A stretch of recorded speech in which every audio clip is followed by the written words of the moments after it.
नमस्ते, स्वागत है आपका मम्मी ट्यूबर में। आज का टॉपिक है शेप्स। बहुत ही सिंपल टॉपिक आपको लगेगा एंड है भी काफ़ी सिंपल टॉपिक, बट आज हम सिर्फ बेसिक चीज़ें नहीं जानेंगे बल्कि हम ये जानेंगे कि 2D शेप्स क्या होते हैं, 3D शेप्स क्या होते हैं, और उससे भी इम्पॉर्टेंट बात कि आप अपने छोटे बच्चों को यानी कि करीब UKG और उससे ऊपर के बच्चों को ये आसानी से कैसे पढ़ा सकते हैं।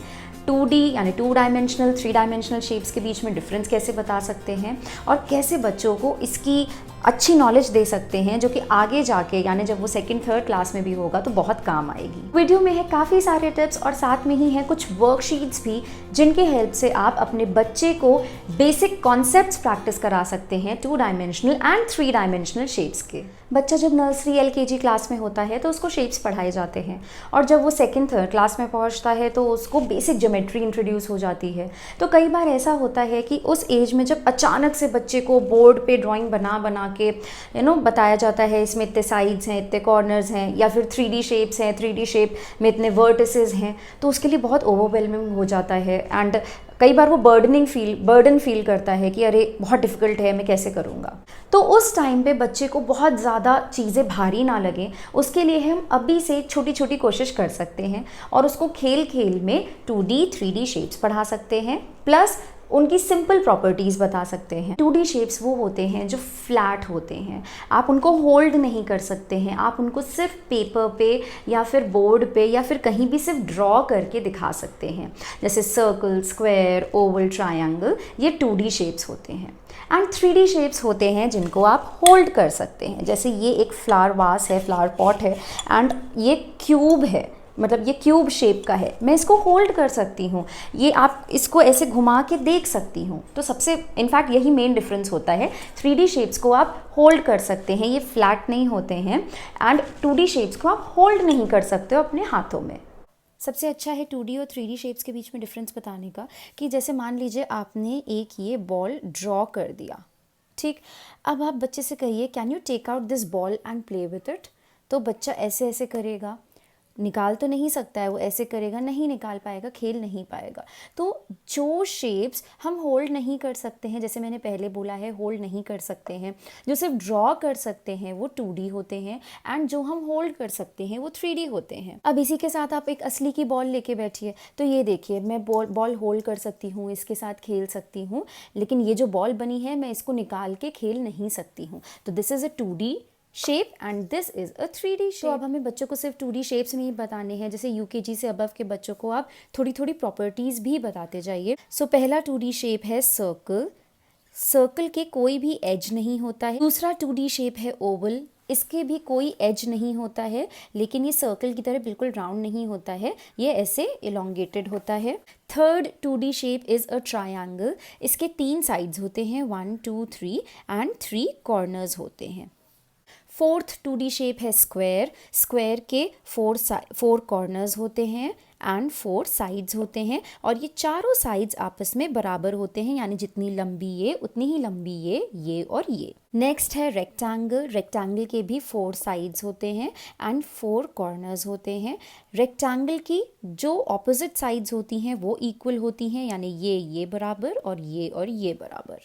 2D shape is a pentagon, pentagon के 5 साइड्स होते हैं। Sixth 2D shape is a hexagon, hexagon के 6 साइड्स होते हैं, 1 2 3 4 5 6। Next 2D shape is a star. मैं जानती हूँ कि हर समय वर्कशीट्स बनाना बहुत टायरिंग होता है, स्पेशली वर्किंग मॉम्स के लिए जिनके पास इतना टाइम नहीं होता है। तो मैं अपनी बेटी को जब ये कॉन्सेप्ट पढ़ा रही थी, मतलब आज से करीब 10-15 दिन पहले, तो फिर मुझे लगा कि क्यों ना कुछ मैं ऐसा देखूँ जो मुझे मिल जाए रेडीमेड, जिसकी हेल्प से मैं उसको अच्छे इंटरेस्टिंग तरीके से ये कॉन्सेप्ट थोड़ा थोड़ा बता सकूँ, रिवाइज़ करा सकूँ। तो मुझे कई चीज़ें मिली, जिसमें से एक चीज़ मुझे मिली है वो एक फ्लैश कार्ड्स और बुक का सेट है। मैंने ऑर्डर कर दिया है, मेरे पास आ भी गया है, बट मैं थोड़ा उसको अपनी बेटी के साथ यूज़ करना चाहती हूँ एंड उसके बाद मैं डेफिनेटली उसका रिव्यू आपके साथ शेयर करूँगी। नेक्स्ट अब हम देखते हैं कुछ कॉमन 3D शेप्स। तो पहला और मोस्ट कॉमन 3D शेप है स्फीयर, यानी कि ये बॉल।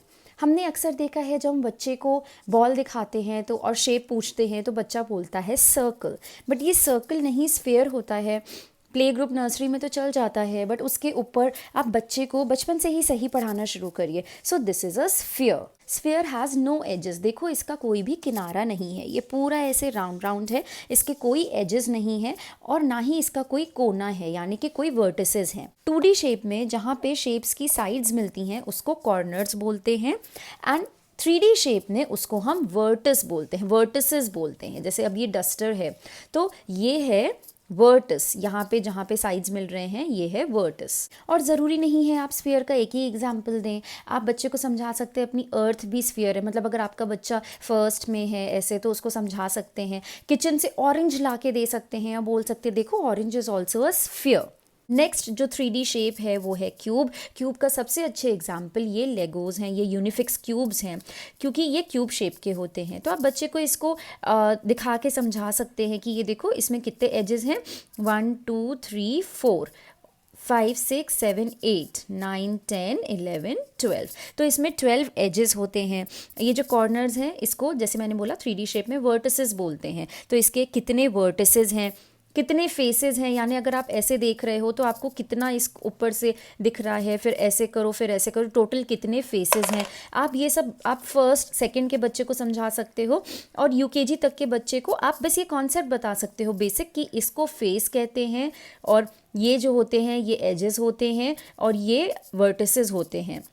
इससे ज़्यादा याद कराने की उनको ज़रूरत नहीं है। और आप सिर्फ ये नहीं बहुत कुछ ले सकते हो, जैसे फॉर एग्जांपल अगर कोई स्क्वायर बॉक्स आता है, जैसे आपने कोई डिलीवरी ली, अमेज़न वगैरह के बॉक्सेस आते हैं, आप उससे उसको समझा सकते हो, गिफ्ट के थ्रू समझा सकते हो क्यूब क्या होता है।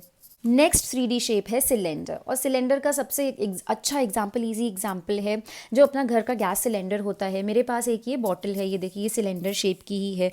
तो आप समझा सकते हैं कि सिलेंडर के कितने फेसेस होते हैं फर्स्ट सेकंड के बच्चे को कि 1 2 एंड ये 3, ये 3 फेसेस होते हैं सिलेंडर के। 2 एजेस होते हैं, एक ये एज है और एक ये एज है। और छोटे बच्चे को जैसे मैंने बोला UKG तक के बच्चे को आप सिर्फ बताइए कि फेस क्या होता है, एज क्या होता है, बस यही बताइए। और उससे बड़े बच्चे को number of faces, number of edges, number of vertices बताइए। तो सिलेंडर के और एग्जाम्पल हैं जैसे ये पेन, ये मार्कर पेन, ये भी सिलेंडर शेप का है। ये देखो उसकी पेंसिल उठा लीजिए और उसको रिलेट करने को कहिए अपनी डे टू डे लाइफ में। जैसे आप बच्चे को बोल सकते हैं कि आप घर में इतनी चीज़ें दिख रही हैं, उसमें कुछ सिलेंडर बता सकते हो क्या है। तो स्ट्रॉ हो सकती है, कोई ट्यूब का टुकड़ा हो सकता है, मतलब ट्यूब हो सकता है। ये सब सिलेंडर के एग्जाम्पल्स हैं। नेक्स्ट जो कॉमन 3D शेप है वो है कोन, और कोन का तो सबसे अच्छा एग्जाम्पल आपका आइसक्रीम कोन होता है। तो बच्चे को आप बता सकते हैं कि उसमें कितने फेसेस होते हैं, उसमें 2 फेसेस होते हैं, एक ऊपर और एक ये जो नीचे कर्व होता है। मैं दिखाने वाली हूँ आपको कुछ वर्कशीट आइडियाज़। मैंने वर्कशीट यहाँ रखी नहीं है क्योंकि आप वर्कशीट कॉपी पे भी बना सकते हैं और इस तरीके से बोर्ड और मार्केट के थ्रू भी उनके साथ खेल सकते हैं।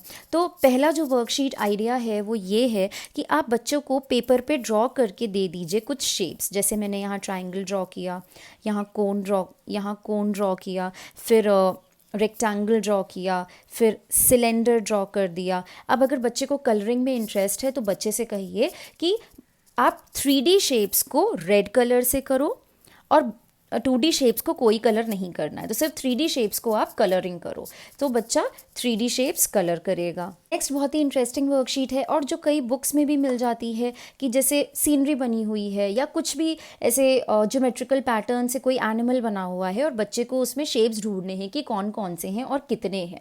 जैसे फॉर एग्जांपल ये बहुत ही सिंपल सा है, तो सन बना हुआ है, तो बच्चे को बताना है कि इस सीनरी में एक सर्कल है, एक ट्रायंगल है, एक स्क्वायर है, इनफैक्ट 1 2 3 स्क्वायर हैं, एक रेक्टेंगल है। तो फाइंड द शेप्स वर्कशीट आप बना सकते हैं। थर्ड वर्कशीट आइडिया है कि आप रैंडमली कोई भी ऐसे शेप बना दीजिए और बच्चे से पूछिए कि इस शेप में कितने कॉर्नर्स हैं और कितनी साइड्स हैं। सो 1 2 3 4 5 6 7 8 साइड्स हैं एंड कॉर्नर्स 1 2 3 4 5 6 7 8, अगेन 8 कॉर्नर्स हैं। तो आप रैंडमली कोई भी शेप बना सकते हैं, इससे बच्चे का कॉर्नर्स और साइड्स का कॉन्सेप्ट पक्का होगा। नेक्स्ट एक्टिविटी जो एक वर्कशीट के फॉर्म में में नहीं है। एक सिंपल एक्टिविटी ये है कि आप कोई भी ऑब्जेक्ट उठा लीजिए और उस ऑब्जेक्ट में नंबर ऑफ वर्टिसेस पूछिए। आप पूछ सकते हैं इस डस्टर में कितने वर्टिसेस हैं। वर्टिसेस यानी जहाँ पे ये 2 लाइंस मीट हो रही हैं, तो 1 2 3 4, फिर 5 6 7 8, तो इसमें 8 वर्टिसेस। जैसे मैंने आपको वीडियो में पहले भी बताया कि हमेशा हमारे पास शीट्स बनाने का टाइम नहीं होता है, या बोर्ड पे भी ले रहे हैं तो एकदम एट रैंडम एक्टिविटी नहीं सूझती है, तो मैंने कुछ ऑर्डर किया है। उसके लिए मैं आपको हिंट देती हूँ कि मैंने क्या ऑर्डर किया है। क्या आप मुझे कमेंट सेक्शन में गेस करके बता सकते हैं? पहली हिंट ये है कि वो जो प्रोडक्ट है उसमें काफ़ी अच्छे कार्टून कैरेक्टर्स वाले फ्लैश कार्ड्स हैं, और उसमें एक मैजिक ट्रिक भी इन्वॉल्व है। मतलब कुछ ऐसा डिवाइस दिया गया है, बहुत सिंपल सा डिवाइस है, बट एक वो मैजिक ट्रिक की तरह एक्ट करता है। और तीसरी चीज़, उस फ्लैश कार्ड और बुक के सेट से रिलेटेड उनके गेम्स भी आते हैं।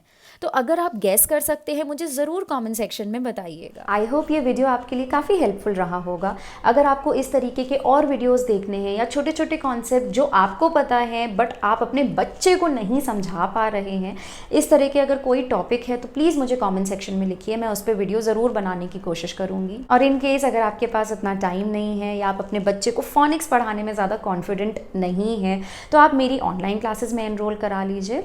डिटेल्स के लिए जैसे मैंने बताया mummytuber@gmail.com पे मुझे ईमेल ड्रॉप करिए। मिलते हैं नेक्स्ट वीडियो में। नमस्ते।